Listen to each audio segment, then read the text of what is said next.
Dictation की गति है 80 शब्द प्रति मिनट। डिक्टेशन स्टार्ट होगी 5 सेकंड बाद।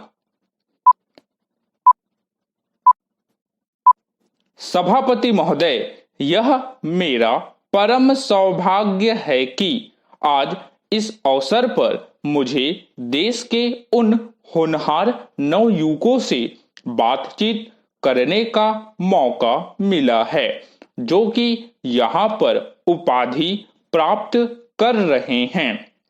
दक्षिण भारत में जहाँ की अपनी अलग अलग भाषाएं हैं, गांधी जी के प्रयास और स्नेह से हिंदी के प्रचार का काम शुरू हुआ। गांधी जी एक महान नेता ही नहीं थे बल्कि एक दार्शनिक भी थे। उन्होंने भारत की आजादी की लड़ाई को एक दिशा दी।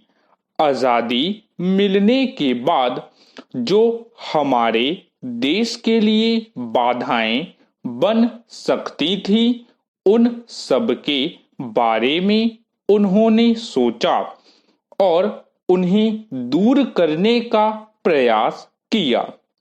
गांधी जी के प्रयास से ही दक्षिण में हिंदी प्रचार को आजादी के एक प्रमुख साधन के रूप में महत्वपूर्ण स्थान मिला।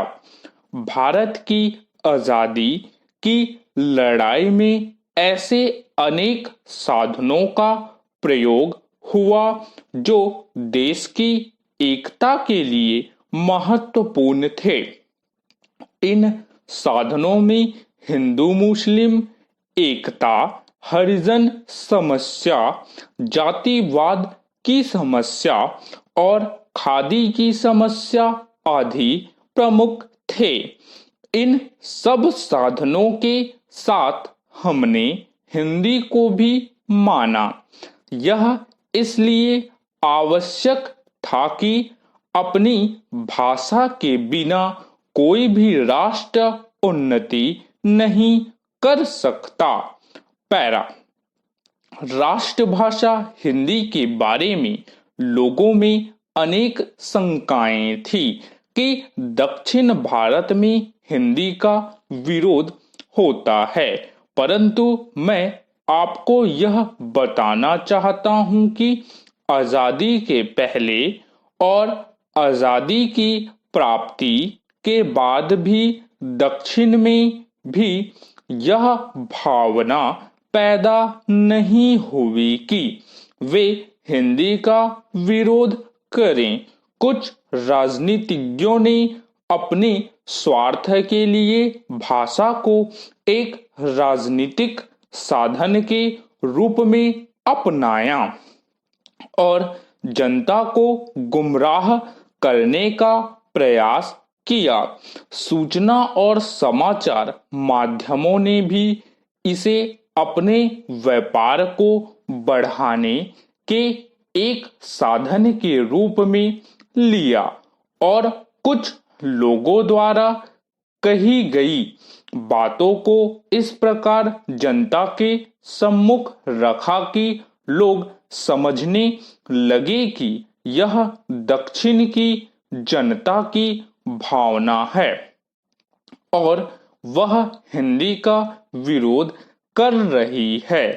यह ठीक है कि उस समय यदि तुरंत सारा काम हिंदी में करना आरंभ कर दिया जाता तो दक्षिण ही नहीं, देश के अनेक भाषा भाषी लोगों को भी असुविधा होती। वास्तव में हिंदी को देश की एकता और अखंडता के लिए राष्ट्रभाषा बनाया गया था। उसे सभी भाषा भाषियों के बीच एक पुल का कार्य करना था। अतः यह सोचना कि हिंदी को लागू कर अहिंदी भाषियों को परेशानी में डाला जाएगा, गलत था। स्टॉप।